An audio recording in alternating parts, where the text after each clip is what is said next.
4. Reuben. It's not that I can't talk. 5. That night at dinner, I put the paperwork for clubs on the counter in front of Mom. Nature Club has openings, I say. Mom smiles, then takes out her own list and slides it across to me. 1. Fancy hiking pack. 2. Fancy water bladder holder thing. 3. Fancy hiking socks times 4. I talked to Oliver's mom, she says. Toby has a tent and an extra hiking sleeping bag, a water filtration system, and first aid. But we'll have to go shopping for these things if you're going to survive out there. Does this mean your maybe turned into a yes? Under one condition, she says. Okay. I'm waiting for her to say that she's coming too.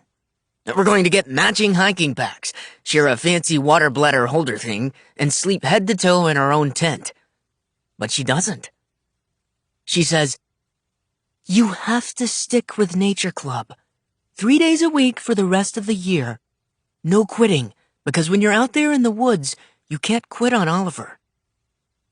I jump up and give her a big hug and say, okay, because I would never quit on Oliver. And I'm so happy she's not making herself my own personal hiking chaperone. It's a deal then, she says. But what will I do without you on those Nature Club afternoons? She pulls me into another hug. I guess more time in nature for you, more time in the bookstore for me. Okay, now I'm jealous, I say, and we both laugh. But I actually kind of am. Because I'm not sure sleeping in the woods and filtering your water so you don't puke your guts out sounds more fun than recommending titles to customers and opening big boxes of new arrivals. The next morning, I hear Dad's alarm go off through the wall. And 2 minutes later, he's sticking his head in my room. Corn Pops? I smile and get dressed fast and head into the kitchen, where he's setting out bowls and spoons. I hear someone got Mom to agree to a 4-day backpacking trip, he says. We do a spoons cheers and start in on our cereal, and I tell him all about the trip. How we're going to stay in tents and cook dinner on a tiny little burner, and how I'm excited to go on an adventure with Oliver, but if I see a snake, I'll croak, and how you have to carry this water bladder holder thing that goes in your pack so you can drink and also have your hands free. Huh, Dad says. Why do you need your hands free? My dad is obviously not sporty like Oliver or Uncle Toby either. But I guess I haven't really thought about why you'd need your hands free. Because I can't think of a good reason either. You know, I say. In case I have an opportunity to catch dinner with my bare hands. Then I pretend I'm grabbing a fish from right out of a stream. Dad laughs. And his laugh is the best. Like giggly bubbles that spill out and multiply, and I'm the best at getting it. He takes a big sip of orange juice, and I ask him about Rosalie. He's not allowed to tell me his patients' real names, so we give them fake ones when we talk about his work. Rosalie is 82, and her liver is sick. Dad crunches a bite. Comfortable, at least. But she's not going to get better. I know, I say, and look down at my corn pops. If I'm not allowed to know their real names, I'm pretty sure I'm not supposed to have a favorite. But Rosalie's my favorite. She's been in and out of Dad's care in the hospital for over a year, and she's full of what Dad calls spunk and fight. She's the only one who can get the doctors to laugh, and she makes every patient around her feel like family. But from the way Dad's talking, I don't think she'll be leaving the hospital this time. But enough about dear, fierce Rosalie, Dad says. How's school? I say everything is great, because it is. Except I don't mention Reuben at all. And I figure I'll tell him all about how Oliver and I are creating a graphic novel superhero named Gabiver another time. I could eat 100 bowls of corn pops, but Dad needs his rest, because he's kind of a real-life hero. one who helps sore and aching people be more comfortable. Dad reaches across the counter and pats my hand with his. Have a great day at school. I love starting my day like this, with Dad's hero hand touching mine, hoping some of it'll rub off on me. I lean my bike in the rack outside school and reach for my phone to text Mom that I'm safe. Oliver's always here before I am, and I always lean my bike in next to his every morning. But he's not here yet. I look up to see if he's riding down the sidewalk, but he's not. And when I look back down, Ruben is parking his bike next to mine. Hi, I say. He smiles and gives me a quick wave while he adjusts his handlebars so they're straight. I don't know what else to say, so I adjust mine too. And then we start toward the school. We're not walking together, but we're not walking together. And I'm wondering if it looks like we're really actually walking together like friends do. And I'm kind of hoping it doesn't. And that feels rotten. But it also feels weird not talking. So I say, hope you like our school. Ruben shrugs like he's saying, it's fine, and holds the door open for me. Chaz is in the lobby with a circle around him, saying the whole bet should have been called off, that it wasn't fair because Miss Levitt wasn't even trying to get the new kid to talk. I can feel my face turning a little red, and Ruben's does too. And I can't think of anything to say, so I just kind of blurt out, I like your bike. Ruben nods, and then I pretend to look around for Oliver, even though I know he's not here. I'm walking away from Ruben through the groups of 6th, 7th, and 8th graders when Oliver finally arrives. Where were you? I ask. He tightens the straps on his book bag. My mom called a family meeting this morning. He rolls his eyes and says it was about nothing. And then morning bell rings, and we head toward Ms. Levitt's room together. She gives us fist bumps on the way in, and we sit at our tables, and she sets the timer for a moment of meditation. I take out my mom's list of backpacking stuff, and Oliver and I scooch together to look. I have all those things already, he whispers. Hey, why do we need a fancy water bladder holder thing anyway? I ask. He doodles a picture of a plastic bag type thing, connected to a long hose and mouthpiece. Water comes from here, and you suck it through here, he says, pointing. That way you can keep your hands free for a rock scramble or to grab a skinny tree and pull yourself to summit. Rock scramble? I say. Oliver laughs and says, like when the trail gets steep and rocky and you need to use your hands to get up. You have to be ready for anything. I turn Oliver's drawing of the fancy water bladder holder thing into a character by adding eyes, a mouth, and legs. The hose is its nose. Then I sketch a speech bubble coming up and write, Look, no hands. Oliver and I hide little laughs in the crooks of our elbows, and Ms. Levitt comes over to check it out and laughs with us too. Then she tells us all to find a good stopping place for our moment of meditation and to take out our folders so we can get right to work on our projects. She's giving us class time every day until it's due to work on it. But I know Ms. Levitt. If we're not using the time well, she'll take it right back. I'm pulling out our sketches of Gabeover from yesterday when the classroom door opens. Principal Tacker walks in, and all the kids who are talking, even if they're talking about their projects, immediately shut their mouths and pretend they're busy at work. Then, the girl from the office walks in behind her. She has on a different bandana than yesterday, but her short, light brown hair sticks up the same way all around it, and her face still looks hard and annoyed. This is Ray, Principal Tacker says. She's a 7th grader, but she'll be joining your class for as long as it takes her to write an apology letter that she's been reluctant to write. Ray rolls her eyes. Ms. Levitt's face seems a little surprised, but she quickly covers it with a smile and says, Welcome, Ray. You can take a seat wherever you'd like.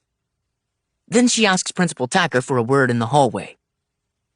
I can't hear what they're saying out there, especially because as soon as she closes the door, everyone starts talking again. Ray looks around the room, then walks toward Ruben's table and sits down in the seat right next to him. Chaz snorts and leans over and whispers loudly, "Ruben doesn't talk, like ever. You might want to switch tables." Jade snorts, and Missy and Tanya hide giggles behind their hands. Ray shrugs and looks at Ruben. "You mind if I sit here?" Everyone watches as Ruben shakes his head. There are a few snickers in the classroom. Then Chaz starts humming that Ray and Ruben sitting in a tree song. I'm trying hard not to laugh, but I'm picturing Ruben and Ray up in a tree, Kissing. Oliver chuckles a little too, and that makes me feel like maybe it's okay to laugh at this one, since Oliver's my best friend, and I know he'd never do anything mean. So, I do it. I let out a snicker. And for a second, it feels good to be laughing along. Like I might be earning some cool points, too. Then, Ray whips her head around and stares right at Chaz. Then Oren and Jade and Missy and Tanya and everyone else. Even me. "You all are a bunch of babies," she says, and I immediately feel it in my guts. Miss Levitt comes back in and says we're so lucky to have another new student, and we should all welcome Ray. "I'm sure she'll be a wonderful addition to our class." Ray scoffs and says, "More like Principal Tucker doesn't know what to do with me." Miss Levitt looks over the glasses on her nose and says, "Well, Principal Tucker's not here now, so that's enough about that." And she gives Ray that look that says, "When you're in my room, you're my business." Then Ms. Levitt just carries on like nothing is out of the ordinary. Like we don't have a troublemaking 7th grader sitting in our classroom right next to Ruben, who doesn't talk. "Let's continue with the work for our projects," she says. Some kids move to sit on the rug near the library, and others join with partners at different tables. I look at our Gabler sketch and pull my chair a little closer to the table.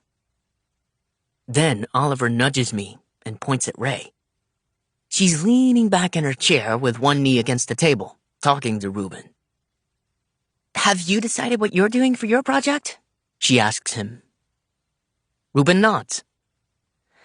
"I remember doing this last year in Miss Garrison's class," she says. "I took all these old photographs of my grandma and made copies and kind of transformed them into self-portraits. It didn't have any words or anything." Ruben raises his eyebrows. "You're wondering how that tells a story," she says to him, like she can tell what he's thinking. "The pictures told the story of my family. We're a lot alike, my grandma and me," she says. "Miss Garrison said it was beautiful and worth 1,000 words." Ruben smiles and nods. "How can she just talk to him like that?" Oliver whispers. "Without him talking back." I shrug, but really I'm thinking it's actually not so hard. You just kind of do. You talk and watch and talk some more. Ray taps 2 Sharpie pens against her knee like drumsticks. "So, what are you doing for your project?" Ruben stares at her for a couple of seconds and ruffles some papers in his folder. But then Chaz looks over and whispers, "Rude Ruben who never replies." And then Oren mumbles something under his breath, and Saunders laughs, and so does Jolene. And then the giggles kind of spread to the next table, because Ingrid is laughing now too. "Hold on a minute," Ray says to Ruben.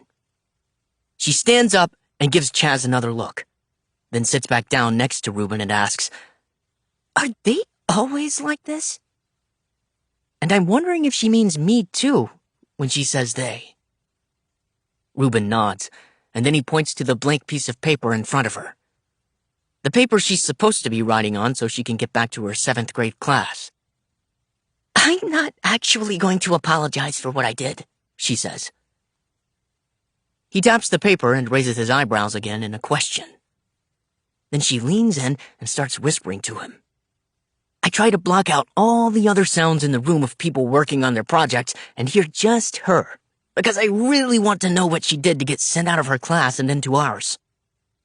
And it seems like I'm not the only one who wants to know, because as soon as she starts whispering, everyone gets quiet, and then quieter, and then kind of bends toward her. When she realizes that the room's silent, she looks up and laughs. "Well, If everyone wants to know, she says, I'll just say it out loud. She looks at Ms. Levitt, who gestures for her to go ahead. I'm supposed to apologize to my English teacher because I said a bad word, she tells us. But it wasn't my fault, because for our next project, we're writing reviews for our favorite book, but she said we can't choose graphic novels because they don't count. What? I say. And I don't mean to say it out loud, but I can't believe it. What does she mean they don't count? Ray looks up and says in a loud, fake whisper across the room, Don't worry, I'm not apologizing. She said it was a bad word, but I think it was appropriate for the situation. Then it seems you'll be in our room for the rest of the year, Ms. Levitt says. But she doesn't say it like she's disappointed. She says it like maybe this room is right where Ray belongs. Then Ms. Levitt smiles and says, Okay, everyone, back to your projects. Everyone starts talking again, and I hear whispers about what word do you think she said. I'm wondering that too, and so is Oliver, because he leans in and says, Do you think it was like starts with D bad or starts with F bad? I shrug, but then Ray's voice is right behind us. It was starts with H bad, she says. What are you making? A comic, I tell her. Then I measure out some more frames on the paper and move a little closer to Oliver. Looks like a good character, she says, pointing to our sketch of Gabever. It's half me, half him, I say. She smiles, pulls up a chair, and says, Like Dogman? Exactly, Oliver says. We're starting the story on the day we met in pre-K, and we're going to need emergency stitches together surgery. He starts sketching out the playground at our pre-K building, while I tell him what characters to add in. Ms. Carey, I say. And you and me on the teeter-totter. This is actually one of my first memories.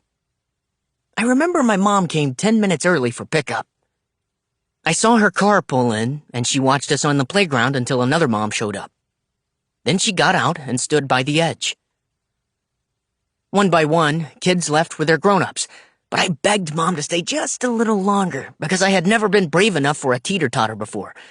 But that day, Oliver was sitting on one side, his body all the way lowered to the ground. I remember thinking the curls of his hair looked like the long, twisty slide I was still too scared to go down. Then he stood up from the teeter-totter, and the other side lowered to the ground. Climb on, he said. We can do it together. And if you lined up 1,000 kids, I wouldn't have gotten on a teeter-totter with 999 of them. But Oliver was number 1,000. I fell off on my first try and came up with wood chips from the playground stuck all over my knees. But I didn't cry. Get back on, Oliver said. Try again. So I did. And I loved the way my belly flipped with every lift and fall.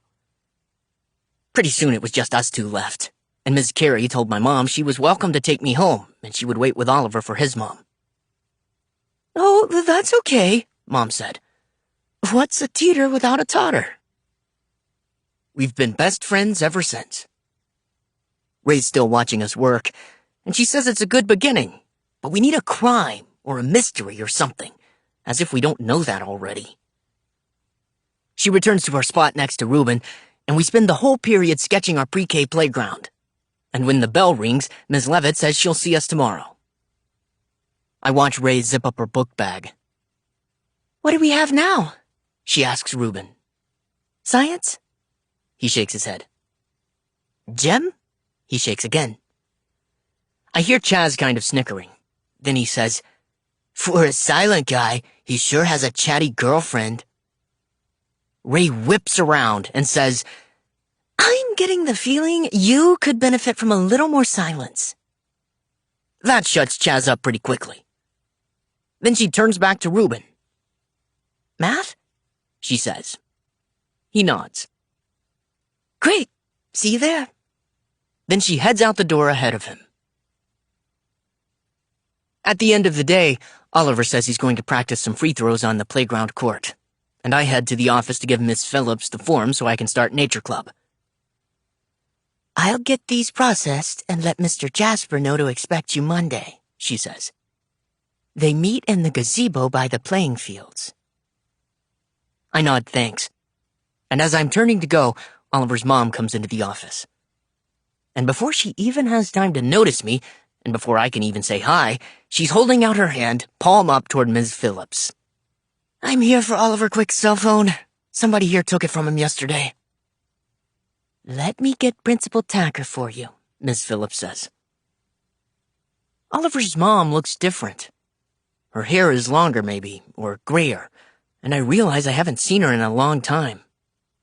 When we were younger, we used to play at his house a lot, and his three sisters would set up obstacle courses that sent us flying down their basement stairs in cardboard boxes and read us fairy tales from their old picture books and forts that we built from couch cushions. But then, at the beginning of 4th grade, his dad left, and his mom started working more shifts at the restaurant in town. And last year, Oliver's oldest sister, Layla, went to college. And now Shauna and Rebecca are in high school, and maybe we're too big for couch cushion forts. So Oliver started coming over to my house instead, and it just stuck. I can't even remember the last time I was over there, flying down their basement stairs. Principal Tacker greets Oliver's mom and says, I'm sure you've read the handbook, but we have a strict policy about cell phones in school. She's going on about distractions and screen time, and I realize I'm just standing there, all the way against the far wall of the office, staring at Oliver's mom. Because it's not just her hair that's different. It's her skin and her eyes, which are kind of watery and have dark, baggy moons underneath. Principal Tacker hands over the cell phone, and Oliver's mom holds it up and shakes it between them. I pay the bills for this phone, she says. Not you. Principal Tacker tries to respond. I understand that, Ms. But Oliver's mom just keeps on talking. You don't have permission to take this from my kid. I can't be leaving work and coming down here to get my own damn phone. I can feel my eyes bug out of my head because Oliver's mom said a starts with D bad word to Principal Tacker. She turns fast to leave the office, and I look down and pretend to be busy putting something in my book bag so she doesn't see me. I zip my bag slowly and count to 20 before leaving so there's no chance of me running into her in the parking lot when I head out for my bike. It's warm when I get outside, maybe even hot, and everyone is taking off their sweatshirts and pointing their faces to the sun, twirling and laughing on the sidewalk. I take my sweatshirt off too and stuff it in my book bag. Then I strap on my helmet and pedal fast toward the bookstore, and I say, damn, right out loud to the wind. And it feels kind of good. It makes me laugh. But then I feel kind of weird, because Oliver's mom isn't the kind of person to say damn in the principal's office. She didn't say damn when we knocked a lamp off the table at the end of our cardboard run down her basement stairs.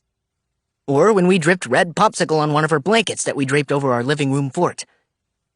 Or even when she told Oliver that his dad was moving to a tiny town called Troyvo in Massachusetts, which Oliver and I had to look up on a map. I think most moms would say damn in any one of those situations. But Oliver's mom never did.